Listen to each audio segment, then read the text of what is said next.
नमस्कृत्य नरं चैव नरोत्तमं देवीं सरस्वतीं व्यासं ततो जयमुदीरयेत्। ओम नमो भगवते वासुदेवाय। ओम नमः पितामहाय। ओम नमः प्रजापतिभ्यः। ओम नमः कृष्णद्वैपायनाय।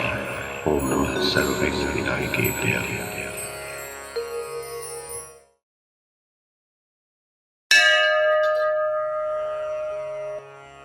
वैशंपायन जी कहते हैं, जनमेजय राजा धृतराष्ट्र के वचन सुनकर संजय पांडवों से मिलने के लिए उपप्लव्य में गया। वहां पहुंचकर उसने पहले कुंती नंदन राजा युधिष्ठिर को प्रणाम किया। उसके पश्चात प्रसन्न होकर कहा, राजन, बड़े सौभाग्य की बात है कि आज अपने सहायकों के साथ आप सकुशल दिखाई दे रहे हैं। अंबिकानंदन राजा धृतराष्ट्र ने आपकी कुशल पूछी है। भीम, अर्जुन, नकुल और सहदेव तो कुशल पूर्वक है ना? सत्यव्रत का आचरण करने वाली वीर पत्नी राजकुमारी द्रौपदी तो प्रसन्न है ना? जनमेजय राजा युधिष्ठिर ने कहा, संजय, तुम्हारा स्वागत है। तुमसे मिलकर आज हमें बड़ी प्रसन्नता हुई। हम अपने भाइयों के साथ यहाँ कुशल पूर्वक हैं। हमारे पितामह भीष्म जी की कुशल कहो। क्या उनका हम लोगों पर पूर्ववत स्नेह भाव है? अपने पुत्रों सहित राजा धृतराष्ट्र तथा महाराज बाल्हिक तो कुशल से है ना? सोमदत्त, भूरिश्रवा, राजा शल्य, पुत्र सहित द्रोणाचार्य और कृपाचार्य, ये प्रधान धनुर्धर भी स्वस्थ है ना? भरत वंश की बड़ी बूढ़ी स्त्रियों, माताओं तथा बहुओं को तो कोई कष्ट नहीं है ना? रसोई बनाने वाली स्त्रियां, दासियां, पुत्र, भांजे, बहिने और देवते निष्कपट भाव से रहते हैं ना? राजा दुर्योधन पहले की ही भांति ब्राह्मणों के साथ यथोचित व्यवहार करता है या नहीं? मैंने जो ब्राह्मणों को वृत्ति दी थी उनको छीनता तो नहीं है? क्या कभी सब कौरव इकट्ठे होकर धृतराष्ट्र और दुर्योधन से मुझे राज्य भाग देने के लिए कहते हैं? राज्य में लुटेरों के दल को देखकर कभी उन्हें अर्जुन की भी याद आती है? क्योंकि अर्जुन एक ही साथ 61 बाण चला सकता है। भीमसेन भी जब गदा हाथ में लेता है तो उसे देखकर शत्रु समूह कांप उठता है। ऐसे पराक्रमी भीम का भी कभी वे स्मरण करते हैं?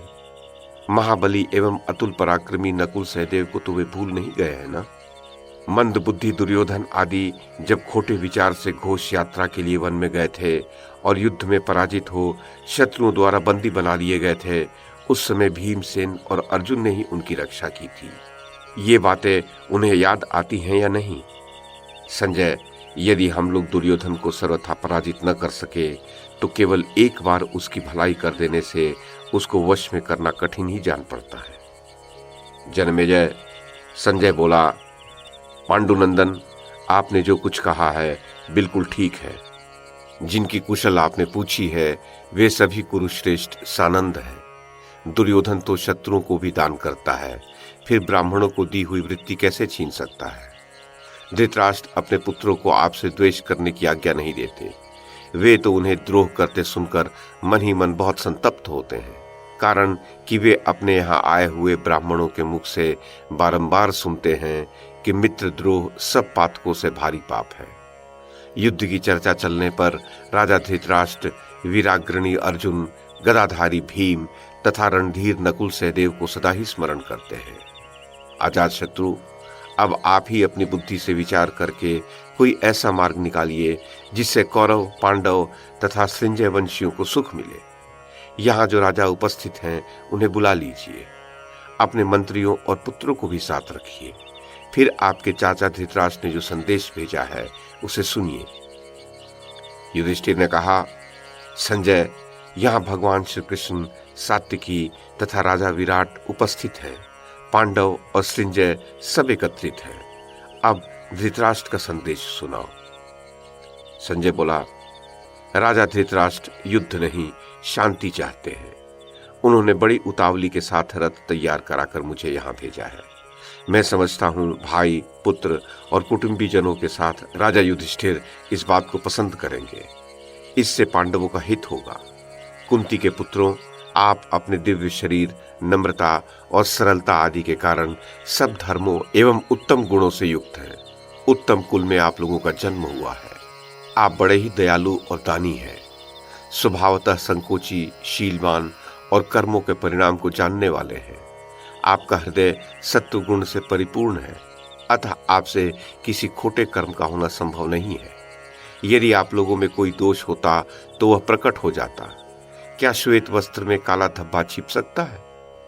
जिसके करने में सबका विनाश दिखाई दे, सब प्रकार से पाप का उदय होता हो और अंत में नरक का द्वार देखना पड़े, उस युद्ध जैसे कठोर कर्म में कौन समझदार पुरुष प्रवृत्त हो सकता है? वहां तो जय और पराजय दोनों समान है। भला कुंती के पुत्र अन्य अधम पुरुषों के समान ऐसा कर्म करने के लिए कैसे तैयार हो गए जो न धर्म का साधक है न अर्थ का? यहाँ भगवान वासुदेव हैं, सब में वृद्ध पंचाल राज द्रुपद है। इन सबको प्रणाम करके मैं प्रसन्न करना चाहता हूँ। हाथ जोड़कर आप लोगों की शरण में आया हूँ। मेरी प्रार्थना पर ध्यान देकर वही कार्य करें जिससे कौरव और संजय वंश का कल्याण हो। मुझे विश्वास है भगवान श्री कृष्ण और अर्जुन मेरी प्रार्थना ठुकरा नहीं सकते, और तो क्या मेरे मांगने पर अर्जुन अपने प्राण तक दे सकते हैं।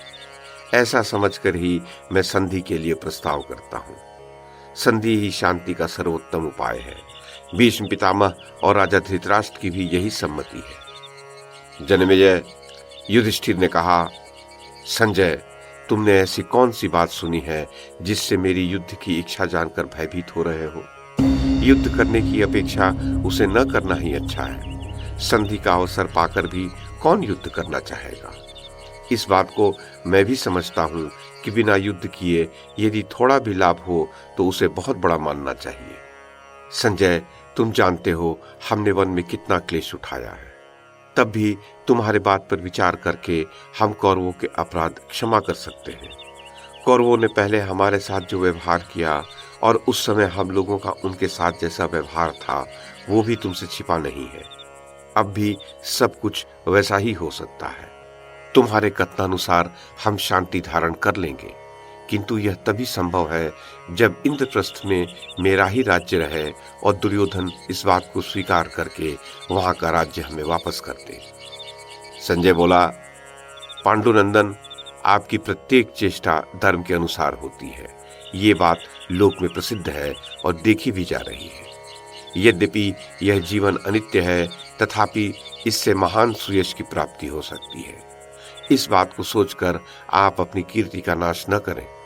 अजातशत्रु, यदि कौरव युद्ध किए बिना तुम्हें अपना राज्य भाग न दे सकें, तब भी मैं अंधक और विष्णुवंशी राजाओं के राज्य में भीख मांगकर निर्वाह कर लेना अच्छा समझता हूँ, परंतु युद्ध करके सारा राज्य पा लेना भी अच्छा नहीं है। मनुष्य का जीवन बहुत थोड़े समय तक रहने वाला है। वह सदा क्षीण होने वाला दुखमय और चंचल है।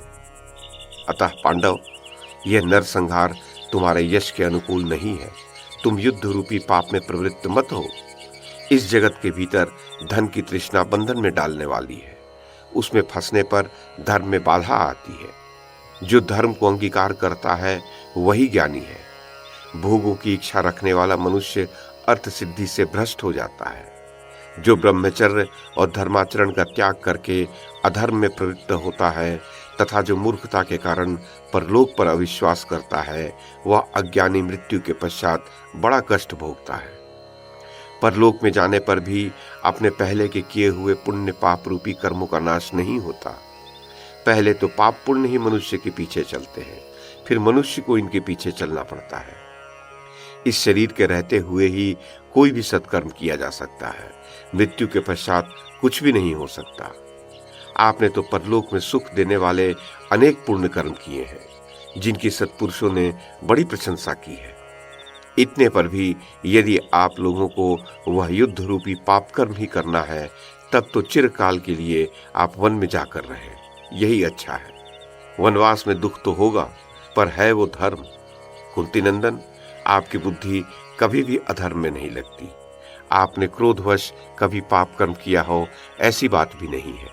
फिर बताइए, क्या कारण है जिसके लिए आप अपने विचार के विपरीत कार्य करना चाहते हैं? युधिष्ठिर ने कहा, संजय, तुम्हारा यह कहना बिल्कुल ठीक है कि सब प्रकार के कर्मों में धर्म ही श्रेष्ठ है, परंतु मैं जो कार्य करने जा रहा हूँ वह धर्म है या अधर्म, इसकी पहले भली भांति जांच कर लो, फिर मेरी निंदा करना। कहीं तो अधर्म ही धर्म का चोला पहन लेता है, कहीं पूरा का पूरा धर्म अधर्म के रूप में दिखाई देता है और कहीं धर्म अपने स्वरूप में ही रहता है। विद्वान लोग अपनी बुद्धि से इसकी परीक्षा कर लेते हैं। एक वर्ण के लिए जो धर्म है वही दूसरे के लिए अधर्म है। इस प्रकार यद्यपि धर्म और अधर्म नित्य रहने वाले हैं, तथापि आपत्ति काल में इनका अदल बदल भी हो जाता है। जो धर्म जिसके लिए मुख्य बताया गया है वह उसी के लिए प्रमाणभूत है। दूसरों के द्वारा उसका व्यवहार तो आपत्ति काल में ही हो सकता है। आजीविका का साधन सर्वथा नष्ट हो जाने पर जिस वृत्ति का आश्रय लेने से जीवन की रक्षा एवं सत्कर्मों का अनुष्ठान हो सके, उसका आश्रय लेना चाहिए। जो आपत्ति काल न होने पर भी उस समय के धर्म का पालन करता है तथा जो वास्तव में आपत्तिग्रस्त होकर भी तदनुसार जीविका नहीं चलाता, वे दोनों ही निंदा के पात्र हैं। जीविका का मुख्य साधन न होने पर ब्राह्मणों का नाश न हो जाए, इसके लिए विधाता ने अन्य वर्णों की वृत्ति से जीविका चलाकर उसके लिए प्रायश्चित करने का विधान किया है। इस व्यवस्था के अनुसार यदि तुम मुझे विपरीत आचरण करते देखो तो अवश्य निंदा करो। मनीषी पुरुषों को सत्वादि के बंधन से मुक्त होने के लिए संन्यास लेने के पश्चात सत्पुरुषों के यहाँ भिक्षा लेकर जीवन निर्वाह करना चाहिए। उनके लिए शास्त्र का ऐसा विधान है। परंतु जो ब्राह्मण नहीं है तथा जिनकी ब्रह्म विद्या में निष्ठा नहीं है, उन सब के लिए अपने अपने धर्मों का पालन ही उत्तम माना गया है। मेरे पिता पितामह तथा उनके भी पूर्वज जिस मार्ग को मानते रहे तथा यज्ञ की इच्छा से वे जो कर्म करते रहे, मैं उन्हीं मार्गों और कर्मों को मानता हूँ, उनसे अतिरिक्त नहीं। अतः मैं नास्तिक नहीं हूँ। संजय, इस पृथ्वी पर जो कुछ भी धन है, देवताओं, प्रजापतियों तथा ब्रह्मा जी के लोक में भी जो वैभव है, वे सभी मुझे प्राप्त होते हों तो भी मैं उन्हें अधर्म से लेना नहीं चाहूंगा। यहाँ भगवान श्री कृष्ण हैं, ये समस्त धर्मों के ज्ञाता, कुशल, नीतिमान, ब्राह्मण भक्त और मनीषी हैं। बड़े बड़े बलवान राजाओं तथा भोज वंश का शासन करते हैं। यदि मैं संधि का परित्याग अथवा युद्ध करके अपने धर्म से भ्रष्ट हो निंदा का पात्र बन रहा हूं, तो ये भगवान वासुदेव इस विषय में अपने विचार प्रकट करें, क्योंकि इन्हें दोनों पक्षों का हित साधन अभीष्ट है। ये प्रत्येक कर्म का अंतिम परिणाम जानते हैं। इनसे श्रेष्ठ दूसरा कोई नहीं है। ये हमारे सबसे बढ़कर प्रिय है। मैं इनकी बात कभी नहीं टाल सकता।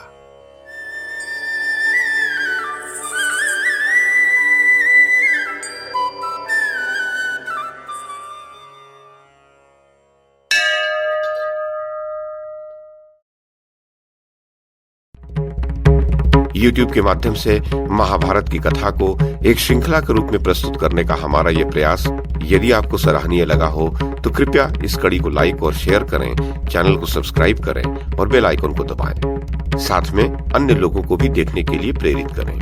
धन्यवाद और नमस्कार।